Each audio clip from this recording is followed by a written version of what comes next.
Hello, Dmitri. Great to be with you, Bob. Good to have you here. Let me introduce us. I'm Robert Wright, publisher of the Nonzero newsletter, to which everyone can subscribe. This is the Nonzero podcast. You are Dmitri Alperovitch, you're the chairman of Silverado Policy Accelerator, a think tank. You are also co-founder and former CTO of Crowdstrike, which means you bear no responsibility for last week's events, right?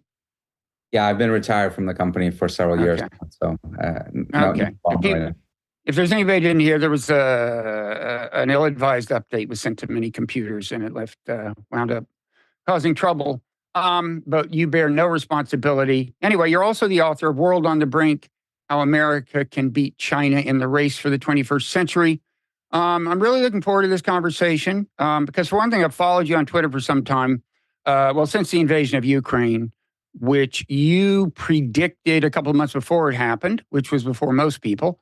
And so you were one of my follows. I learned a lot. I also listened to some of your podcast conversations with Michael Kaufman, learned a lot. And now we're going to talk about China, where we disagree, which should be good and illuminating. I'm not a China hawk. I would call you one. I assume you don't object to that designation. I think it's fair. Okay.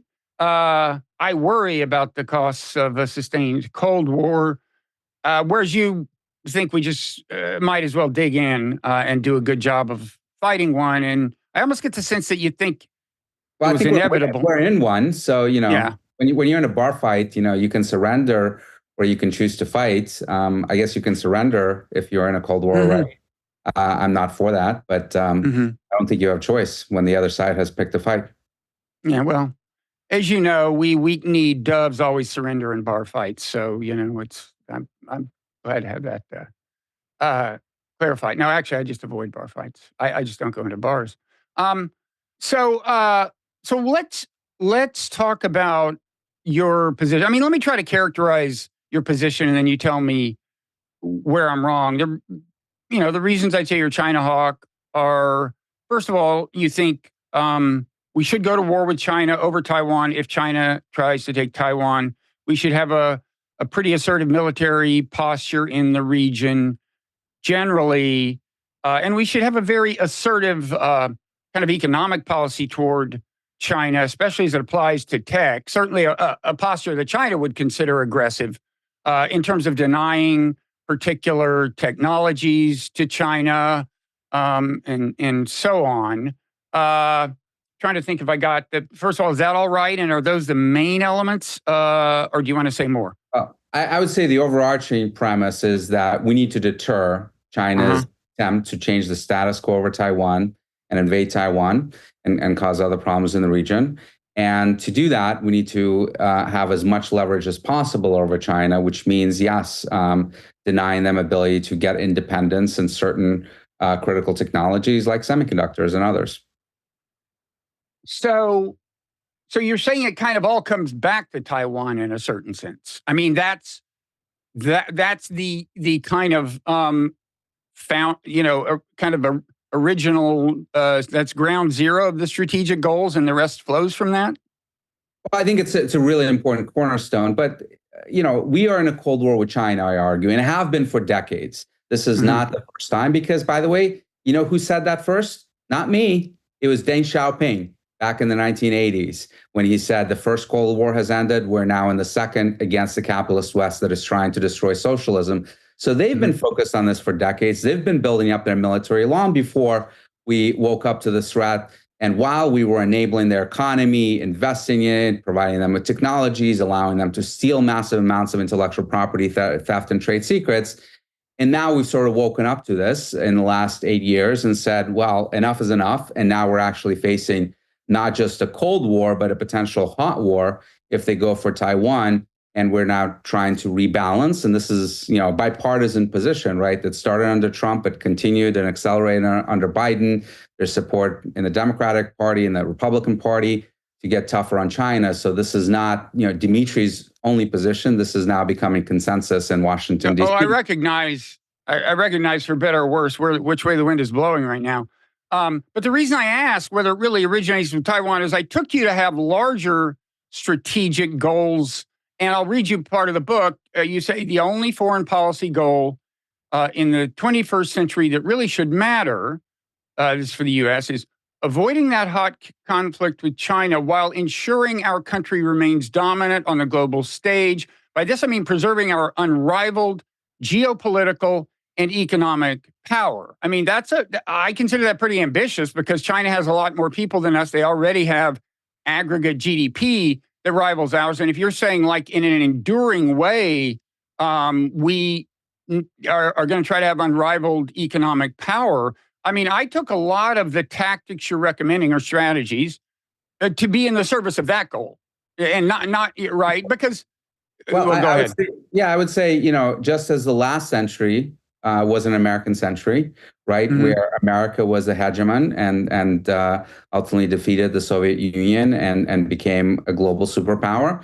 I think that we should strive to make sure that this century remains an American century. I think that's better for our country, clearly, and I think, frankly, it's better even for much of the world because the rise of American prosperity and the U.S. Navy, for example, securing the trade routes around the world over the last century has also benefited much of the world because you've seen so many countries, including, by the way, China, that have been able to rise out of poverty and get into the middle class because of trade with us, because of their ability to trade securely with our friends and allies around the world. So I think that American superpower, it's not perfect, and we've made our share of terrible mistakes, and we should strive to do better, but it's better than an alternative, which is a world where China is the world's preeminent superpower. I don't think we would like that very much, and I don't think the rest of the world would like that very much.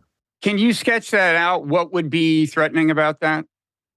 Well, first of all, I mean, you're already seeing China bully not just its immediate neighbors, but even countries around the world that it doesn't like when it says something negative about China. I mean, look at Australia, right? In 2021, the Australian Prime Minister said something that, oh my God, is so terrible that we should have an independent investigations into the origins of COVID. What did the Chinese do? They instituted a blockade of barley and wine and lobsters from Australia, trying to punish them severely for their economy. Any country that dares to have any sort of relation with Taiwan or makes a visit to Taiwan gets punished by China. I mean, it's just outrageous how they try to bully everyone around the world. And look at the Philippines, look at Vietnam, look at Japan, where they're encroaching on their territory, legal territory, where the International Court has proclaimed that their settlements in South China Sea are illegal. They're ignoring that and proceeding to confront the Filipino forces. They're trying to reinforce their World War II era battleship that they shipwrecked on one of the shoals in South China Sea. Just recently, a few weeks ago, there was a confrontation between the Chinese Coast Guard and the Filipino military that tried to resupply that ship. One of the Filipino soldiers lost his thumb in that situation because of aggressive and really pirate-style tactics by the Chinese. So you want to see that around the world? I personally don't. And look, even in this country right now, you have Hollywood, you have hotel companies, airlines that are suffering and censoring themselves, right? In the land of free speech, censoring themselves on the issue of Taiwan because they fear blowback from China. Yeah. I mean, we're veering maybe a little sooner than I had planned into the discussion of things like the rules-based order and which country does and doesn't violate which rules.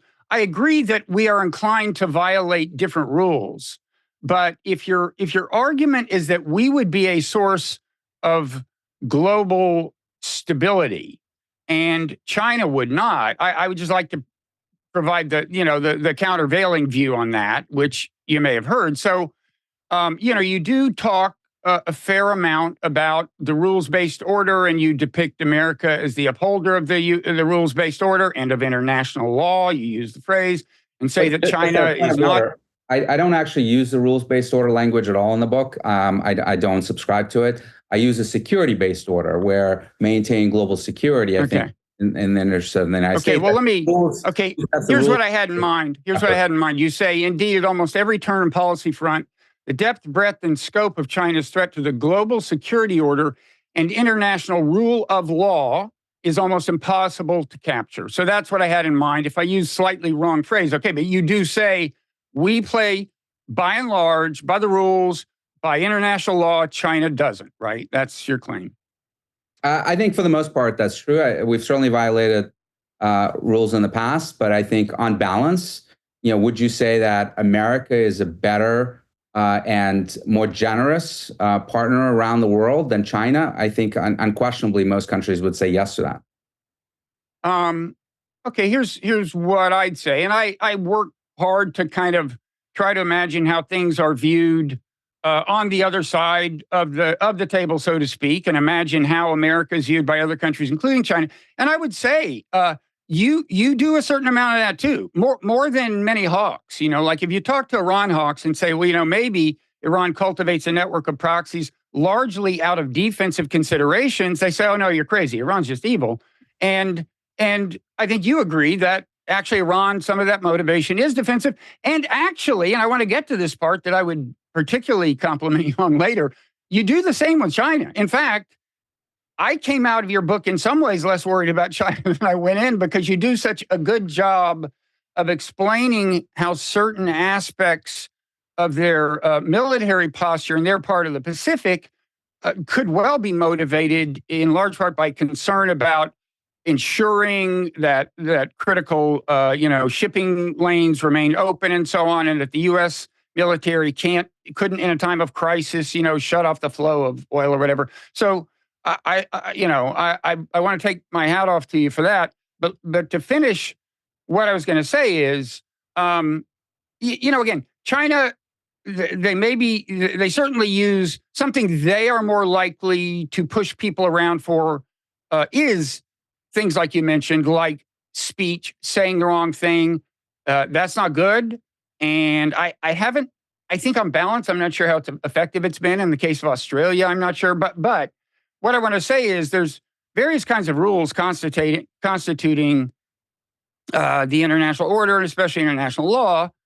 I see the foundation of modern international law as the UN Charter, and I would say the central rule in that charter is against transborder aggression. The U.S. has repeatedly violated that. Iraq, 2003, Serbia, 1999. At this very moment, we have troops in Syria against the wishes of the Syrian government, clear-cut violation of international law. Nobody talks about that. And by the way, as for stability, as long as we're in the Middle East, I would say we have made a complete mess of the Middle East. And one of the few constructive things done there lately was done by China when they helped orchestrate a kind of incipient rapprochement between Saudi Arabia and Iran, the kind of thing we would never do. Now, China, the last time they invaded a country was, I think, and look, yeah, they definitely have been aggressive.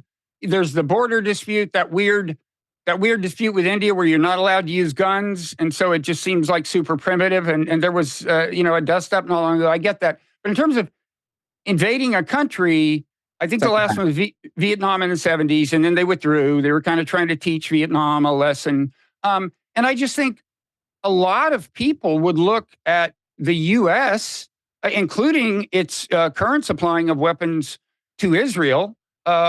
Everyone agrees we should worry about this war going wider with Hezbollah, with the Houthis, and so on.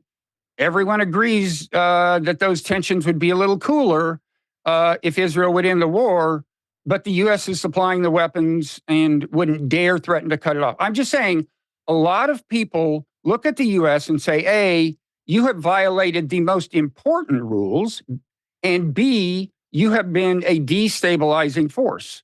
And at least I would say you've been no less destabilizing than China. I'd be willing to defend that proposition.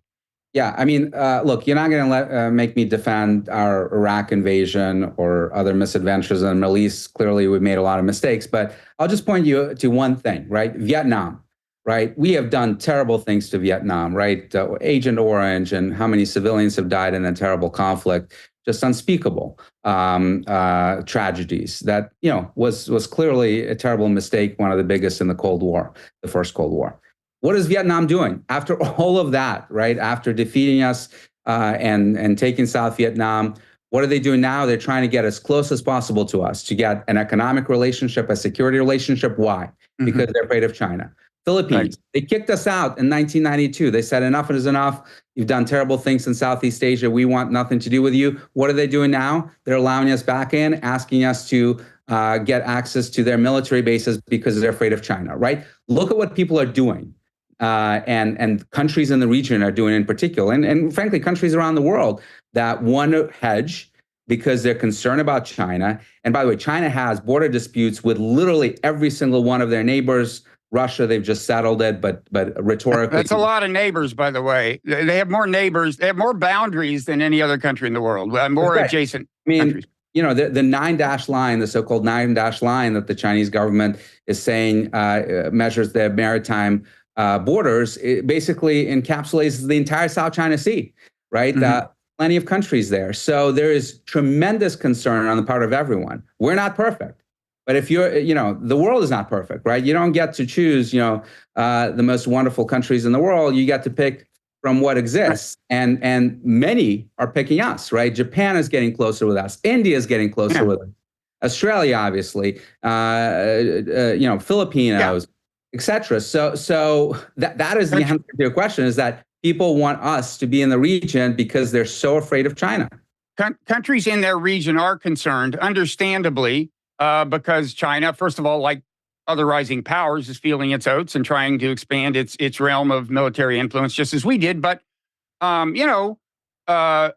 would be doing the same thing they are. But when you say that our goal should be to be the global hegemon for as long as possible, because there would be a worse world if China had more influence, I take that to be a claim about the nature of China's global influence, not the regional military influence.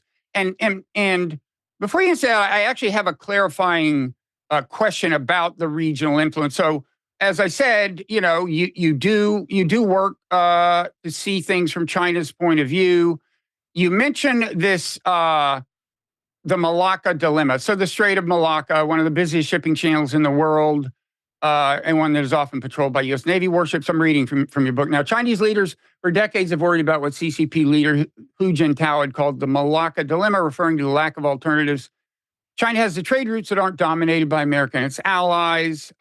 Occupation of Taiwan and the consequent displacement of the U.S. from the Western Pacific would provide China with more alternative, secure routes for trade with the rest of the world. I'm wondering, can that same generic kind of consideration, securing shipping lanes, plausibly be used to explain some of China's militancy on those two big disputes, the one with Japan and the one with the Philippines over island chains? Or look, absolutely. This is not a moralistic argument that I make. With all of our adversaries, I think they are operating not just from an offensive mindset. I think that plays a role too, but also from a defensive one. And by the way, that goes with Putin as well, right?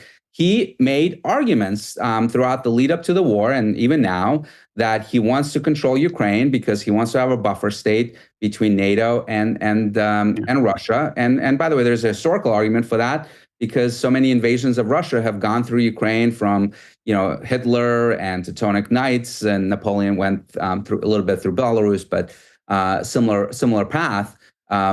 Centuries of warfare against Russia from Europe have relied on these important buffer zones, Ukraine and Belarus, that Russia wants. That does not give them a right to invade Ukraine, right? Just because you have interest in that does not give you a right to institute what is, basically a genocidal war against another country. So just because China would like to secure their trade routes because their geography is so bad, does not give it the right to bully other nations and cut off fingers of Filipino soldiers and the like. So I can understand what drives them. Doesn't mean that I agree with that mindset, or that I think we should let it happen. Japan in 1941 hit Pearl Harbor because they were trying to break the U.S. Hegemony in Southeast Asia and the blockade that were instituted against them. Were they right to do so? Absolutely not. And we were right to retaliate and ultimately destroy their military capacity and ultimately make them surrender. So just because someone takes an action out of defensive considerations does not make it right. No, I absolutely agree. I think on the one hand, wiser American foreign policy over the last 25 years could have avoided what's going on in Ukraine. On the other hand, Russia violated international law. So it's not our fault. We are not the ones to blame in the important kind of legal sense, important to me. I agree with all that. And now I would say a couple of other things in comparing Russia and China and Ukraine and Taiwan. One is by way of contrast. But first, as you know, I mean, Ukraine was recognized by everyone as a sovereign country when Russia invaded, including by Russia. Taiwan is not recognized as a sovereign nation, even by the United States. There's a long history. In fact, the United States long felt that, yes, there's a natural unity between Taiwan and China, back when we were hoping that our guys on Taiwan would eventually take over China. But in any event, the legal status of the two are extremely different. And to me, I'm like a stickler for international law. That matters in deciding whether it would be worth going to war with Taiwan. But the parallel that I worry about between Taiwan and Ukraine, and I think you may, because you say this interesting thing. You say our goal should be to get Xi Jinping to wake up every day thinking today is not a good day to invade Taiwan, but tomorrow may be. And by that, you mean if he becomes convinced that the window to invasion is going to shut completely forever for some reason, that tomorrow won't be a good day, then he might invade now. Now, I personally thought that there was some of that dynamic in Putin's think. I mean, there should have been if he's thinking rationally, because a couple of years earlier, we had started to send weapons into Ukraine. We were sending NATO advisors. It seemed like it was going to continue. And so Ukraine as a target of invasion was only going to get less and less appetizing. I assume if he's thinking rationally, that moved him in the direction of wanting to invade sooner rather than later. I worry about the same thing with Taiwan. In the ideal world, like game theoretically, there's one key difference is that invading Ukraine is infinitely easier than invading Taiwan, right? An amphibious invasion across 100 miles of water is so much more difficult from a logistical perspective than the invasion of land-based invasion across the borders that Russia was able to do in 2022. And by the way, here's a historical example for you, right? Last month was the 80th anniversary of D-Day, the largest amphibious invasion in history. 150,000 plus Allied troops crossed the English Channel to land on the beaches of Normandy. Including my father, by the way. Just wanted to put in a plug for him. Go ahead. Thank you for his service.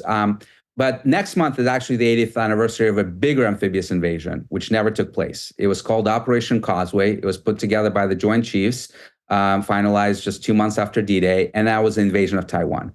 And it called for over 300,000 forces to invade Taiwan, double the number of D-Day, and enormous casualties they expected to suffer, months of very, very brutal fighting, just against about 100,000 Japanese forces that were on the island at the time. And Roosevelt, MacArthur, and others looked at this plan and said, no, this is too hard, this is too costly, too risky. We're going to bypass Formosa, as it was called at the time, and go for Okinawa. So even in 1944, after the incredible success of D-Day, the U.S. military said, this is too difficult, right? Fast forward 80 years, defensive weapons, much greater and more capable. Taiwanese forces, although they need to be much better as well. This is even harder than it was back then. Right, so we're talking about an incredibly complex operation that China cannot pull off today. He's given an order, we know, to be ready by 2027. Doesn't mean that they will, doesn't mean that they will go in 27. In fact, I don't think 27 is likely. So we have years, that window that is really important to leverage to deter this at all costs. So you're saying if we can get a lot of weapons there within the next couple of years, that doesn't pose the risk of them suddenly deciding, wait a second, it's only going to get worse and worse? Because you're saying they just can't invade over the next couple of years, over the next few years. They can't happen. And he knows that, right? If he's given an order to be ready by 27, implicitly, that means that he knows that he's not ready to do it today. And the other difference between him and Putin that I think is very key is the costs of failure. I've argued since the beginning of this conflict in Ukraine, the tragic conflict, that Putin could declare victory tomorrow, right? Mission accomplished. I've demilitarized, denazified Ukraine, whatever that even means. I'm pulling out, including out of all the new territories he's captured, and no one in Russia would bat an eye. He's got... Well, there is a nationalist right? It's very, very small. And by the way, most of them have been taken care of. Prigozhin, no longer alive. This guy Strelkov, that has been sort of the leader of that from a military perspective, is sitting in jail. He has full political control over Russia, and the majority of Russians don't really care about this war, right? They tolerate it, but they're not enthused about this. And certainly is there a contrast with China here? I mean, that's one thing. Is Taiwan means more to China than Ukraine meant to Russia, broadly speaking. But if she goes for it and loses, right, he can't declare victory like Putin and say, I denazified, whatever, right? This is a binary outcome. I take it or I don't. If he fails to take it, that probably means the end of him and may even be the end of the Chinese Communist Party. So the stakes for him of failure are incredibly high. I think he knows it. I think that's why he's waiting for certainty that he can actually do it. And by the way, the critical component of that is deterring the United States from coming in, right? If he knew with certainty that we're not coming in to save Taiwan, he would go tomorrow because he could actually take the Taiwanese on, knowing that the U.S. won't fight. He doesn't have that certainty, which is why he needs to do a lot of work to be ready to fight us. And we need to take advantage of that time. Yeah, I mean, I'm not sure. He seems to have done a pretty good job of concentrating power around himself, but maybe you know more than I. I mean, I do think you predicted in a tweet pretty early in Ukraine that Putin would fall as a result of this calamity or something, right? And he, you don't think so? I said he might be challenged, but his hold on power has been pretty secure throughout this time. The Prigozhin mutiny was a moment in time when things could have potentially gone the other way, but Prigozhin ultimately blinked, and he didn't want to orchestrate a coup anyway. He wanted to replace the defense minister, and ultimately we know what happened to him. Well, I'll send an army of researchers to sift through your Twitter feed and see if I can be vindicated on this claim. But so I mean, one more question about, a couple more questions about Taiwan. So anyway, to sketch out my concern, I mean, the other thing about Taiwan is, as you suggest, he feels there's a lot of domestic pressure associated with the issue, precisely because Taiwan matters more to China broadly than Ukraine mattered to Russia broadly. And so to the extent that the U.S. does all kinds of things, to the extent that Nancy Pelosi shows up there, to the extent that we send them newer and better weapons, to the extent that we put troops on the Chenmen Islands, which I guess we've done, it was about 5 miles from the Chinese coast, to the extent that we do these things, some of which I'd say are just plainly gratuitous, there's no good argument behind them, but to the extent that we raise the profile of the issue, I worry that makes it harder for him to just sweep it under the rug. We have pushed this can down the road, kicked the can down the road a long time. And it seems to me that the more we talk about it, and even the more we arm Taiwan, the more we're making it harder for them to kick the can down the road. Just like psychologically, it seems that way. Well, so I agree with you that doing provocative things that don't actually enhance Taiwan's security is counterproductive. And I would argue the visit by Nancy Pelosi fell into that category. Provocative statements and the like, I would not do those. I would borrow from Teddy Roosevelt's strategy, right? Speak softly, but carry a large stick. We need a stick. We need Taiwan to have a bigger stick. We need ourselves to have a bigger stick in the Indo-Pacific, but there's no need to be aggressive towards China on this issue and be provocative. What we want is the status quo, right? I don't want to change the status quo. In the 1970s, when Nixon went to China, they established the One China policy. What does One China policy means? It is a preservation of the status quo, right? It is this ambiguous policy where we're saying we're not for Taiwan's independence, but we're also not for forceful unification, allowing China to invade and take Taiwan. We need to preserve that. And the only thing that has happened in those 50 plus years since Nixon went to China and since 1979, when we withdrew recognition from Taiwan, is we've allowed China to build up massive military capabilities that are now endangering the balance of power in the region, right? Because they've been building up for 20 years. We've been distracted, focused on other things, and we have not answered their buildup. Because they wanted to take Taiwan since 1949, right? But he never had the ability to do so, and the following leaders too. What's different now is she's getting close to having the ability to take Taiwan because the Taiwanese dropped the ball, the Japanese, ourselves, and we need to rapidly get into gear and make sure that we restore that balance of power, because this is one of the worst places possible to invade. This island is a natural fortress. The waters around it are very rough. It's got mountains, it's got tunnels, it's got bridges, rivers. The terrain here is absolutely hellish. Mm-hmm. This island should be uninvadable. And with a little bit of effort on behalf of the Taiwanese, on behalf of us, we can make it so and make sure that China can never take this island by force. Although I've heard that a lot of the war games are classified. I've heard that a lot of them where it gets to war between us and China have us faring pretty badly. But that aside, do you doubt that if in the worst case scenario there was a war and we hung on to China, leaving aside what happened to Xi or whoever the leader was, do you doubt that China would make it its mission in life to rebuild the military, come at it a second time in 10 years, and ultimately, they are a lot closer to it. They care about it a lot more than we do. And, whether we put up much of a fight the second time would depend on who the president was. Do you doubt that scenario that they wouldn't just go, oh, okay, you win. It's this island we consider part of China, and there's a plausible argument for that. We've always considered it that way, and now we're just going to let this become an American protectorate? No, I mean it would be permanent war. It would be recurring war, right? I mean, that's a hypothetical that no one knows. Again, there's a good chance that Xi Jinping goes for Taiwan, and let's say we sink his invasion fleet and cause him hundreds of thousands of casualties, that he would lose power at a minimum, if not his life, and potentially the CCP would lose power as well. So there could be lots of scenarios there. Also, just think about this, even if that doesn't happen, right? We've just fought a war with China. Well, guess what? We're not resuming trade with China, and neither are any of our allies. So their ability to export, which their economy is completely dependent on exports to much of the Western world, will be cut off. So where are they going to find the funding and the economic power to rebuild? I think that's going to be really challenging. But look, I'm not for war. I don't think that a war with China is in the best interest of China, in the best interest of America, in the best interest of the world, right? Even if we win that war, it'll be catastrophic. I mean, global depression on a scale we haven't seen in over 100 years, right? Mm-hmm.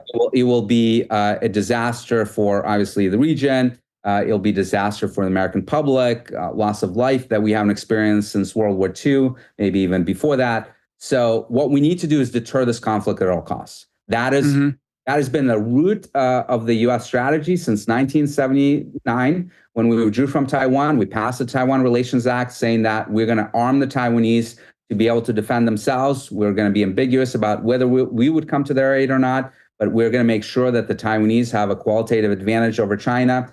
We've lost our eye off the ball because of these misadventures in the Middle East, and we got to get back to it. And it also means increasing our economic leverage over China, which is why those technological controls are so important. Yeah, let's transition to that. I think we can do that by way of Taiwan, because for one thing, I have a question about the implications of the tech restrictions we've imposed on China for the way they think about Taiwan. And as probably most people know, we've basically greatly restricted the export of like the most powerful chips, the chips you use for AI in particular. And I'm sure from China's point of view, that I don't know how different that seems from the way Japan looked at our trying to cut off their oil supplies back then. I mean, because AI is widely considered this fundamental thing that's required for economic competitiveness in the long run, military competitiveness, and so on. So first, I'd say this is a pretty severe thing we're doing from China's point of view. But as far as Taiwan, so historically, one reason I would think China has been reluctant to think about invading Taiwan is because, of course, the world's greatest chip factory is there, TSMC, and China was getting a lot of chips from it. And one way or another, that factory is going to get incapacitated in the course of a war. I think we probably agree on that. And by the way, I think we have the capacity via influence on like the Netherlands to keep it incapacitated because it actually needs ongoing tech support from the makers of the chip equipment and so on. But I would think one deterrent to invasion has been the fact that once that factory is incapacitated, there's a lot of great microchips China is no longer getting. And we have just made it so that actually there's not so many great microchips that China is getting from that factory. So in other words, leaving that factory intact is less valuable to China now after these tech restrictions than it was before them, right? Is there a flaw in this logic? There is, and the main flaw is a flaw that many people make, which is to focus on advanced chips. Advanced chips are important, but they're only useful for a few things. They're useful for AI and cloud computing. They're useful for your cutting generation phones and laptops, and they're useful for your gaming platforms, Xboxes and Nintendos and the like. And as a tiny percentage of them are useful for targeting inside precision-guided munitions in weapon systems. But everything else around us, including all the things I just mentioned, require huge amounts of foundational chips, right? If you look at your phone, for example, right? This phone has 150, 160 chips or so, depending on the version. Only 3 of those chips are advanced: your processor, your memory, and your modem that connects to your cell tower. Everything else that controls your power, your battery, your screen, your GPS, your Wi-Fi, your accelerometer, all of those are foundational chips. And by the way, TSMC makes about 40% of those foundational chips. So they're not just making only advanced chips. So they're still supplying huge amounts of chips to China. And you could actually live without advanced chips. The applications I've just mentioned, right? Primarily Xboxes. If you didn't have Xboxes for 5 years, maybe your kids wouldn't be happy about it, but we could probably survive. If you didn't have new phones and laptops, but we're using older generations of phones and laptops, you could probably survive too. And AI cloud computing, if you were stuck with the current chips, okay, you wouldn't build necessarily more AI models. So that innovation would be delayed, but the world wouldn't end, right? Particularly because most of these AI models. Well, it wouldn't. But if somebody cut off all that stuff to us, we think it was a pretty damn big deal. But anyway, that's not the foundational chips are what matters, right? The analogy here is that advanced chips are like your carbon fiber, right? Really advanced materials, really lightweight. It's fantastic, but the foundational chips are still in aluminum, without which you can't build anything. And if someone cuts off you from carbon fiber, it won't be great, but you can survive. If they cut you off from steel aluminum, you're dead in the water, right? Okay, and TSMC produces a huge amounts of those foundational chips. But you understand my point. I mean, first of all, I am among the believers that AI is going to be this critically important thing. It is going to empower nations militarily, economically, and so on, as well as being destabilizing in a lot of ways we'll have to cope with. But you can't say it's not important. And among the things that that we're now denying to China are the chips you need to stay on the frontiers of AI. And I'm just saying, if you compare their incentive structure with respect to Taiwan, like 2 years ago, when they were getting a bunch of cutting edge chips for AI and other advanced things from that factory, and we were too. If you compare the consequences of invasion from their point of view to that time and the time now, where we're still getting all the chips that are empowering us from that factory, and China no longer is, obviously, there's a lot less downside to getting that factory blown up now. That just seems straightforward. No, it's wrong, because AI is about the future. The foundational chips are about today. And today they can't build any weapon systems, any cars, any TVs, any microwaves, you name it, the refrigerators, without foundational chips. So, and they're still now by foundational, are you talking about chips that are included in the chip restrictions? No. So the restrictions are around. I mean, they're NVIDIA. Yeah. they're basically 18 nanometers and below. We restrict Okay. from going. Yeah, fine. Produce them or whatever. But basically, 22 and above is foundational. No, we're not. I get that we're not crippling the economy, but I really don't understand how you can. They're dependent on Taiwan today for those chips. So to say that they don't care anymore about TSMC because they're not getting the 20% of advanced chips from there, they're still getting the equivalent of steel aluminum from there. So that dependency still exists. Now they're trying desperately to remove that dependency. And by the way, they've been doing that long before our export controls came into play. Right? If you remember, Made in China 2025, which came out in 2015 from Xi, is all about achieving independence from the West, including from Taiwan, and semiconductors and aerospace and a whole slew of industries. And we need to do our best to prevent them from achieving that independence so that we have leverage over them. Right. But I'm saying two. Well, now I'm saying two things. I was saying one thing, that it seems clear that to some extent, they are less disincentivized to start a war that could blow up that factory now than they were 2 years ago, by at least some increment. You can argue it's not huge, and you can say, well, China probably thinks they can keep up in AI, and it's not a big deal to them. I would contest that if we had time. I don't think that's right, but you can say that if you want. I don't see how you can't say that the decision-making paradigm has moved at least by some increment in favor of invasion. But the other thing I'd say is that these sanctions have so scared China that they are developing a robust infrastructure to build their own foundational chips. I'm sure you're aware of Huawei's progress in making chips in China. So the foundational chips you think they're dependent on this factory for, they're no longer going to be very dependent on this factory for.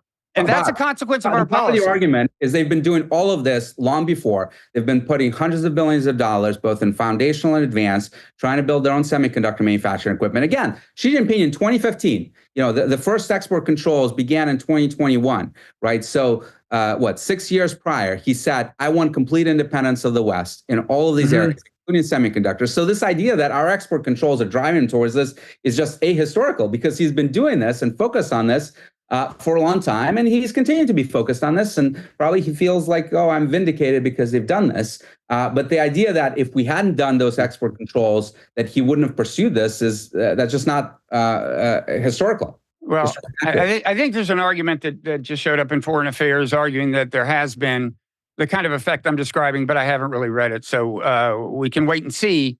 Billions of dollars of what they spent in the last decade, long before a single export control came out, controlling chips. Oh, sure. Trying to build their industry. It makes sense for them to want to, learn how to build chips. I think that incentive has been heightened, I'm saying, and I would think more resources are flowing that direction. But, I mean, do you deny that the chips we are denying them of, and I know there's some workarounds and they can, but do you deny that seems like a really big deal to them, a really big and threatening deal?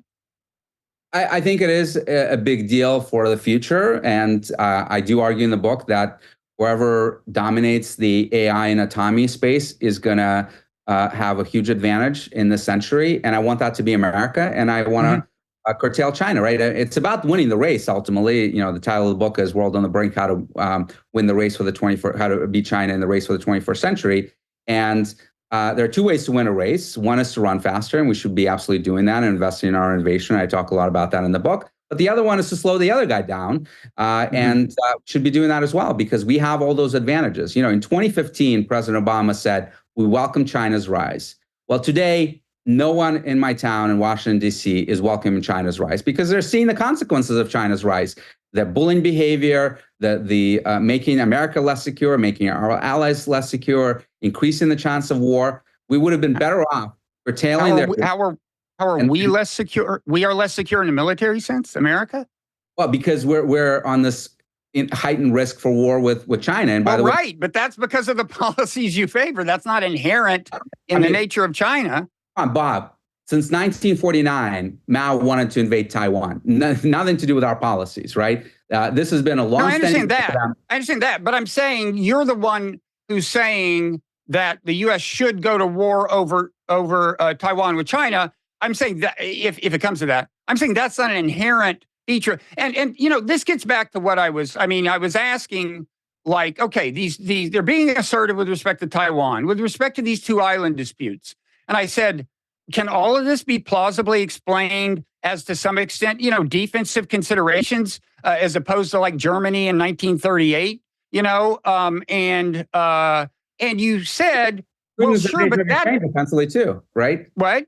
You can explain Putin's invasion of Ukraine defensively too. I agree, right? and I think the claims that he's got Poland in his sights are crazy. And maybe you agree with me on that. But what I want to say is, and you replied to that by saying, does it mean we should let him have Ukraine? No, it doesn't. I mean, it's my views on that are complicated, but I have not opposed sending weapons to him. I think we should use.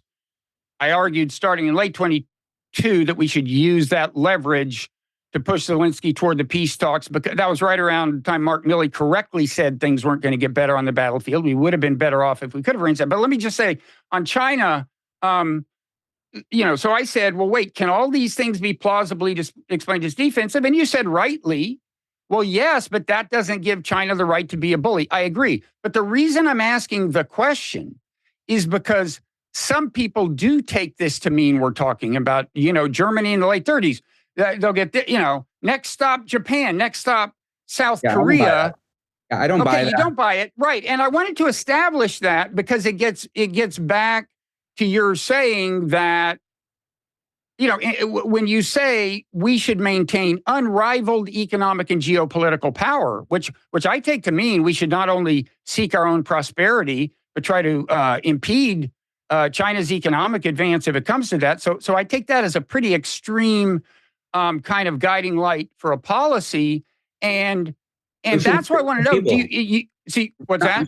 Enable it, right? During the Soviet, the Cold War with the Soviet Union, right? Were we sending weapons to the Soviet Union? Were we providing high technologies and supercomputers to the Soviet Union? No, we weren't. Did it trigger a war? No, but it would have been crazy. Virtually no one. Let's send supercomputers to the Soviet Union because it'll be good for them.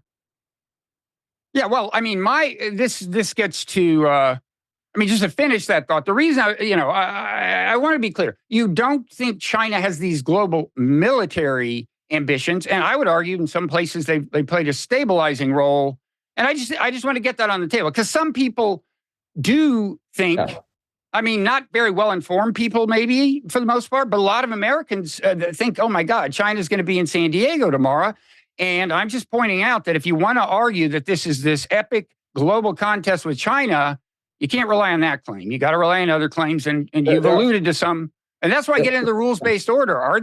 Would it really be so bad if China was, pretty powerful on the global stage? I don't see it. I don't think it's about rules. Again, I'm not a fan of rules-based order. I think it's about security. Because who sets the rules? We can debate that all day long, right? China will have their view, we'll have our view, and we'll never agree, right? But it's about security, and I would argue that for the most part, there's certainly been isolated conflicts throughout the last century, no doubt, after World War II, but it has been mostly a peaceful world in the sense that global trade continued.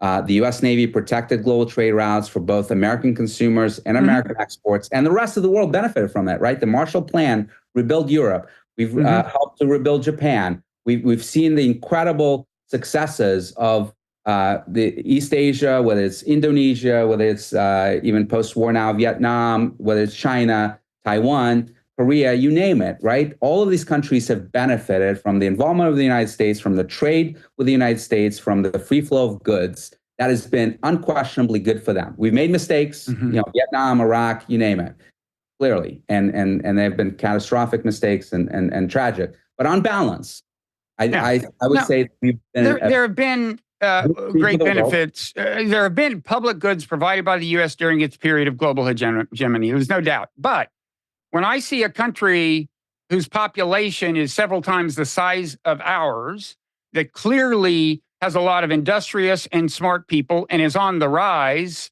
and the only way to preserve global hegemony enduringly is to get into a real struggle with them, try to hold them down, impede their economic progress.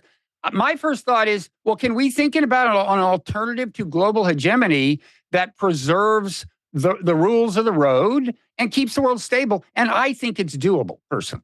Yeah. Well, first of all, this is about. Let's talk about the security order of East Asia, right? And I agree with you that I don't think that after Taiwan, Japan is next. I think that's a crazy talk. It would have been very, very difficult for us to invade Japan. We didn't want to do it in 1945. No one's invading Japan now. It's way too complex, and I don't think China has a lot of interest in it. But you don't need to invade countries to bully them around, to have enormous influence over them. After all, look at Russia. Look at Russia's influence in Central Asia, in the Caucasus, even places like Belarus. It's not invading those countries. Well, look at America. I mean, you don't deny that we've bullied a lot of people, right? Sure. But okay, well, then what are we talking about? What's your point? I'm an American. My point is, it's not clear to me that China cannot be as responsible, like a co-steward of world order, as we have been a steward of the world order, because our hands are not clean either. I don't see anything China is doing that leads me to think, wow, they're just way worse than us. Look at Xinjiang, look at Hong Kong. Right, but on the global stage. I mean, in terms of the global, I agree. There are things that are going on in China in terms of human rights and so on that I'm absolutely not in favor of. But that's not what I'm talking about. I'm talking about genocide that they're committing against the population. So we've done our share of that long ago. Slavery, etc. Well, we're helping Israel kill tens of thousands of civilians at this moment. Okay, so I would argue that's quite different. But this is systematic cultural wiping out of the entire. Yeah, no, it's bad. It's bad. But you understand the distinction I'm making, and in fact, I think you make it in the book. Actually, you kind of go back and forth. It seems to me, but in some parts of the book, you are saying, look, this isn't about democracy versus autocracy.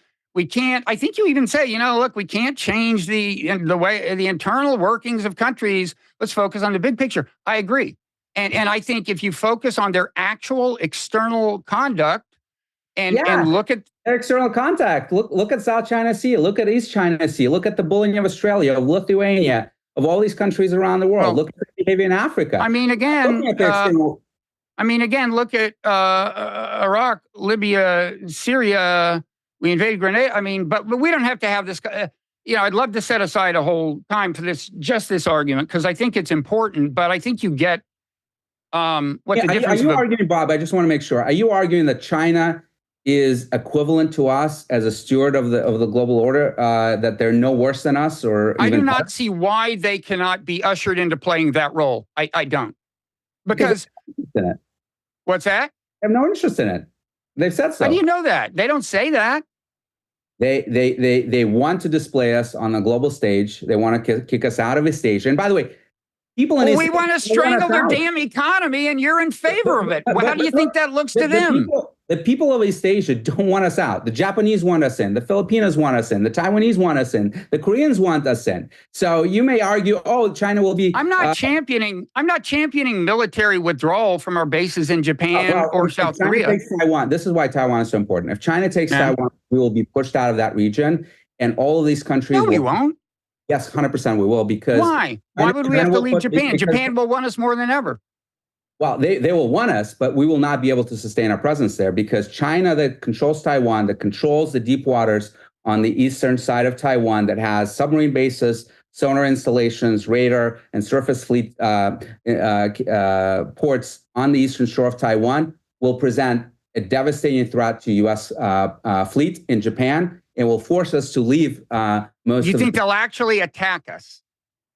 It will be insecure for us, like South China Sea has become. Their artificial islands in South China Sea have made it untenable for us to operate in South China Sea. Sure, every once in a while we do we do go there. Hold on, let me just finish.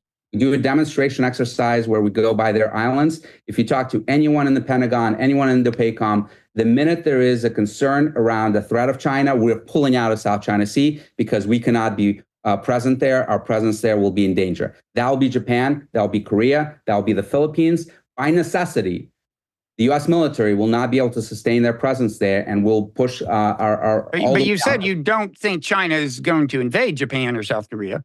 I think they'll bully them around, just like Russia bullies their neo-broad around, right? When Russia tells the Central Asian countries or countries in the Caucasus like Armenia to jump, they ask how high, because they have no other options, because we're far away. We're not going to do anything for them. So you don't need to invade countries to bully them around, to set the rules of the security order. And China doing that in East Asia, where you have virtually close to 50% of the world's GDP, most of the supply chains, most of the economic growth, will be an enormous benefit to China and will be incredibly detrimental to the United States and other countries.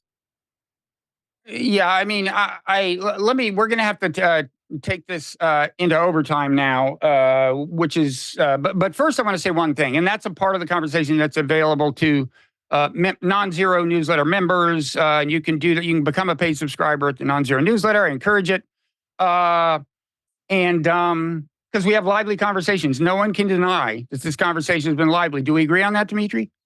Absolutely. And by the way, we couldn't have this conversation in China. So that's one difference. Oh, damn. I was going to suggest we go do that. No, you're right. But, things wax and wane. I was there. Well, anyway, things were better in China in the not too distant past. But what I want to say is in the background of this is my own belief that there are a growing number of really serious threats to the world broadly that are transborder threats that can't be addressed well amid a Cold War. I mean, one example is actually biotech. Whatever happened in Wuhan, a lab leak could happen in any number of labs. We need better international regulation, oversight, monitoring. Very hard to do in a Cold War. I have a lot of examples of that. Who's opposed to that? China. Who's opposed to that? Australia had dared to suggest maybe we should have an independent investigation of what happened. Mm-hmm. Not only did that investigation not take place, they threatened Australia. Well, you mean after the fact, yeah. Well, anyway, that is the backdrop for my aversion to a sustained Cold War. But I would also argue that it is just not clear to me. I do not see the evidence that China cannot be as responsible a kind of co-steward of world stability as we are and where's the evidence they have been? In fact, South China. It's an open question, but we're not trying right now. I mean, I will say you agree with me. I think that it is not China's goal to turn every country in the world into an authoritarian autocracy. They're actually pretty agnostic about. They're very businesslike in their relations with other nations, right? I mean, sure, they'd like to sell them spyware, which they can use as they will, but they prefer to deal with autocratic regimes. Right? That's why you see them spending a lot of time in Hungary with Viktor Orban and certainly with Russia and others.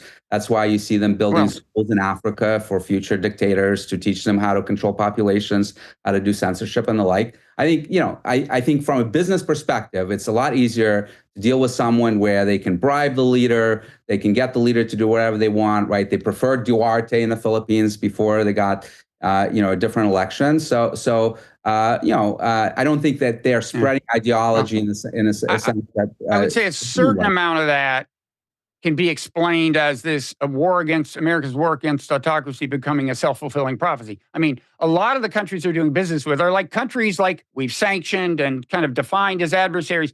Naturally, they're going to start doing business with one another. And if a lot of the countries we sanctioned are autocracies, then it'll look like a league of autocracies. We haven't sanctioned Hungary. We haven't sanctioned Saudi Arabia. We haven't sanctioned lots of places where they're happy to do business because it's a lot easier to deal with one person, bribe them, have them do whatever is not in favor of their population, but in favor of the leader. And they've been doing that very successly, right? Bribing people around the world to get better deals for themselves. And during the Cold War, we bribed whoever was bribable and so on. But anyway, let's go into overtime. First, I want to say the name of the book is World on the Brink. I learned a lot. There's a lot of just kind of nutshell history of various things interspersed throughout the book. And again, you're not just a garden variety China hawk. I mean, and that coming from me, that's a compliment. I don't want to destroy China. I think that we're going to live with China. Unlike the first Cold War, right? Soviet Union fell apart. China is not going to fall apart. It'll be around for many millennia probably. And the Chinese Communist Party may survive for hundreds of years, and there's nothing we can do to change that. Nor do I argue that we should. But we should constrain their ability to spread their influence and power around the world. And Taiwan is essential to that. And winning the technology race in AI and autonomy and semiconductors and aerospace and biotech is essential to that as well. And there's a lot in the book about how we can do that. Okay, so we are going into overtime. Thanks to everybody who stayed with us this far. I hope you'll follow us into overtime. It's going to get even crazier. War could break out. This could move from being a Cold War to a hot war.